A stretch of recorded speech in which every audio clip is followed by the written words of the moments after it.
병철네 부부는 부모님을 모시고 아이들과 함께 시골에서 10년째 살고 있습니다. 그리고 집 앞에 10년 동안 비어있는 공터가 있어 그곳에 부모님의 집을 짓기로 합니다. 10년 동안 아무도 오지 않고 인적조차 없어 주인이 없는 땅으로 생각했기 때문입니다. 몇 달간 공사가 끝나고 드디어 집이 지어졌고 10년 동안 집에서 거주하게 됩니다.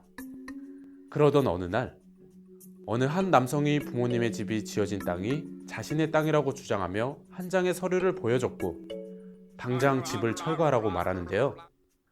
병철은 10년 동안 봐오다 주인이 없어 집을 지었고 그리고 또 10년 동안 잘 살다가 왜 이제 와서 소유권을 주장하냐고 말했습니다.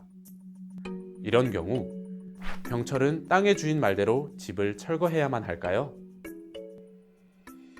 땅 주인의 협의 없이 건물을 짓는 것은 불법입니다. 그런데 땅 주인과 건물 주인이 다르다. 한 번씩 이런 일이 발생한다고 하는데요. 오늘 사례가 그런 경우입니다. 버려진 땅인 줄 알고 집을 지어 10여 년을 살았지만 갑자기 땅 주인이 나타나 집을 철거하라고 한다면 현재 건물에 살고 있는 사람은 집을 철거해야 하는지 전문가에게 물어봤습니다. 병철은 철거를 해야 합니다. 땅 위에 건물을 짓는다는 것은 해당 대지를 점유한다는 것을 의미합니다.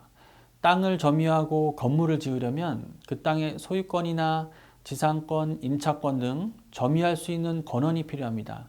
이러한 점유 권한을 갖추지 못한 채로 건물을 짓는다면 그 건물은 철거의 대상에 해당됩니다.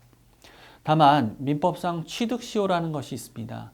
권리 위에 잠자는 자를 보호하지 않으며 법적 안정성을 추구하기 위해서 진정한 권리자가 아니다 하더라도 일정한 사실이 지속되는 경우 권리를 취득하게 해주는 제도입니다.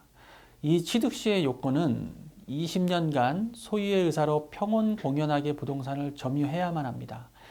이 사례에서 병철은 소유권에 대한 등기부상의 확인도 없이 단지 공터라는 이유만으로 점유하였는 바 악의의 무단 점유에 해당하고 더구나 20년을 채우지 못한 10년밖에 점유하지 못하였으므로 취득시효 요건을 갖추지 못하였습니다. 따라서 땅 주인 말대로 집을 철거해야만 합니다.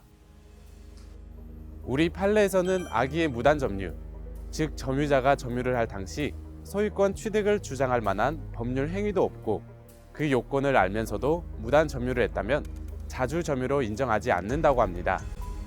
즉 이러한 경우에는 취득시효가 성립하지 않습니다. 따라서 아무것도 없는 땅이라고 할지라도 자의적으로 판단하지 말고 반드시 서류상 확인하는 절차를 밟아야겠습니다.